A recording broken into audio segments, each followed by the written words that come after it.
Mahilig ka ba sa Korean food, snacks, and drinks? Yung mga food na nakikita mo sa K-drama, like fish cake, bulgogi, tteokbokki, at iba pa? Or gusto mo lang i-try at ma-experience ang Korean food? Dito lang yan sa Seoul Stop Kmart located at Yati, Liloan, across San Roque School. Spacious naman sa loob guys at marami silang varieties of products as in ang dami. Pagkapasok mo pa lang bubungad agad sa'yo si Upa. Annyeonghaseyo! Sa counter pa lang yan na yung makikita mo guys, ang daming snacks, cookies, iba't ibang klase ng chocolate. Chocolate? Agoy! Meron din yung mga sikat na coffee na binibenta nila per sachet at pwede ka rin na doon magtimpla at mag-coffee sa store. If doon ka magpapaluto ng ramen, meron naman silang mga sinasuggest na mga toppings. Nagbebenta rin sila ng mga ganito guys, mga toy figures na kino-collect. Kaya kung mahilig ka sa mga ganyan, ay for the go! Huwag ka na magtanong kung magkano ha kasi meron na naman yung presyo.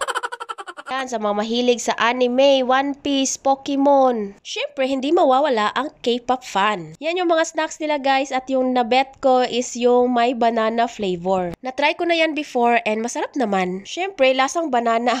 Agoy! Sa dito na side guys, ang tindera si Maring Lisa. Charot, joke lang.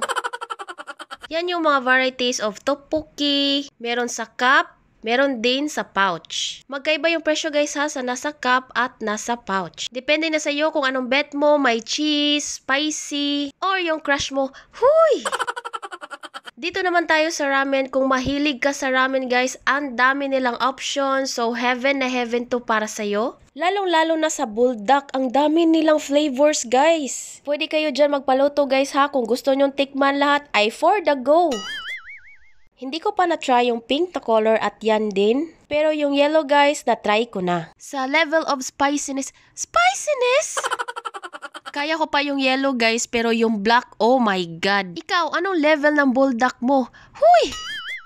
Kung gusto nyo matry yung black noodles, meron din. Meron ding seafood flavor, curry. Malilito ka na lang talaga kung ano yung pipiliin mo. Ito yung black samyang na level 999 ang anghang. Uy! Ikaw, kaya mo ba yan? Comment down below. Huy!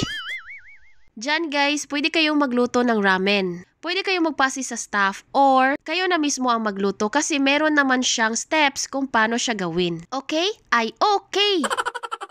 Sa side naman yan guys, meron na silang boiled egg or fresh eggs. So depende na sa iyo kung ano ang i-add mo sa ramen mo. Tapos sa microwave, iniinit yung mga ready to eat na. At dahil nasa Korean store ka, hindi mawawala ang kanilang skincare. So kung fan ka ng mga Korean skincare, ay for the go. Sa side naman yan guys is meron silang madaming toy figures, iba't ibang klase ng anime, One Piece, Demon Slayer, My Hero Academia, at marami pang iba. Dito naman na side yung mga luncheon meat. Bet ko yung luncheon meat ng Korea guys kasi hindi siya salty. Meron din silang iba't ibang klase ng seaweed at ang gwapo ni Jungkook. Magkano ka po sir? Ay, hindi pala to binibenta. Dito naman na side nakalagay yung mga condiments, mga spices, sauce, mga pampalasa, etc. Dito ka rin na side malulula guys kasi ang daming option ng drinks nila. Dito ako na-excite guys kasi gusto ko i-try yung drink sa may cup na may ice cubes. Yung imikos-mikos mo lang yung mga drinks at yun na. Masarap yung peach na flavor guys, yung brand na yan. Kasi hindi siya masyadong matamis at sakto lang. Next clip for ASMR purposes. Huy!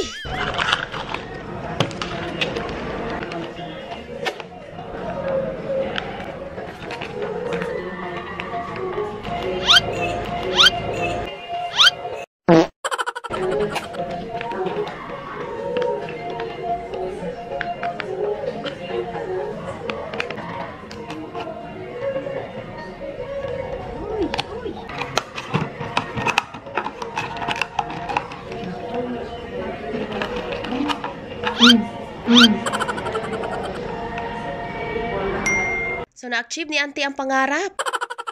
Meron din silang mga ganito na food guys na initin mo na lang sa microwave. Corn dog. Ito sausage ata pero hindi ako sure. Ay, ito sausage talaga kasi nakalagay. Meron ding burger at bun na may custard cream. Sa kabilang side naman, dyan yung mga cups na may ice cubes. Yung mga nakikita kong ibang videos, yung mga cups nila is may iba't ibang sizes. Pero dito guys, one size lang. Siyempre, hindi mawawala ang mga ready-to-eat na mga food. Meron silang gochujang chicken at beef bulgogi na may rice. Merong onigiri, tteokbokki, siyempre ang fish cake na pinaka-bet ko sa food nila. Meron ding pork belly kimchi jjigae at hindi makukumpleto ang Korean food kung walang kimchi. Meron din silang mga malalaking chips guys at crackers at iba't ibang klase ng pepero.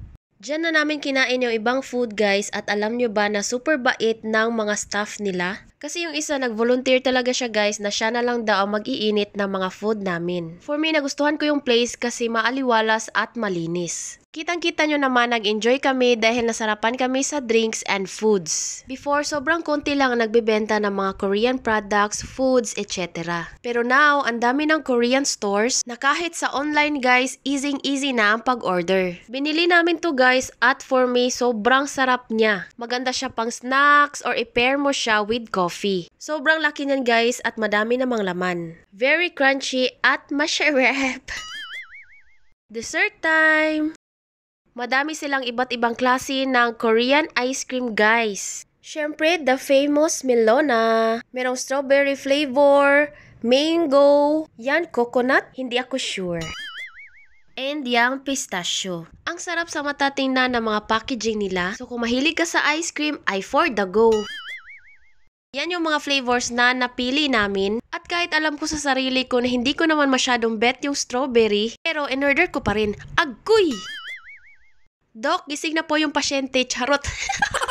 So yun lang guys. Kung gusto nyo ng mga ganitong mini vlogs, follow for more. Bye! Agoy!